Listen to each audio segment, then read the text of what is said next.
any clue how many cables you have to fix here? Hundreds, thousands? There are not 1,000 cables, but more than 200, yeah. And every cable has to sit at its right place, otherwise, yeah, we will not drive out. I'm really impatient with all these fiddly tiny cables, and I'm really happy Dave is here, who loves to do this stuff. Ja, ich liebe es, Kabel zu machen. Schon seit 2 Wochen dran, all die einzelnen Kontakte und 1000 Kabel. Es ist schon ein bisschen eine Videoausarbeit. Aber irgendwann hat man dann auch fast genug, vor allem wenn man es dann zweimal machen muss, weil das Zeug nicht stimmt. Darum bin ich froh, wenn es dann auch fertig ist. So we're almost finished installing the drivetrain.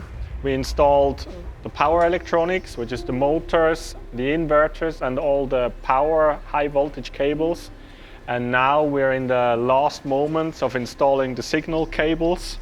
We have this signal PDU here with all the cables. These transfer the informations from our devices to our vehicle control unit, which is inside the display in the cockpit.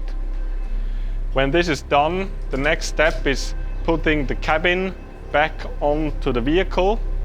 We got this painted last week in an amazing color, and since then we spent many hours putting all the wiring back in.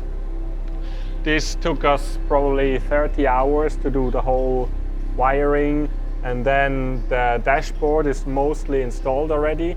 So we have the display here. This is the vehicle control unit, and these are the original control devices from the vehicle. We had to leave them in because it's easier to control the vehicle that way.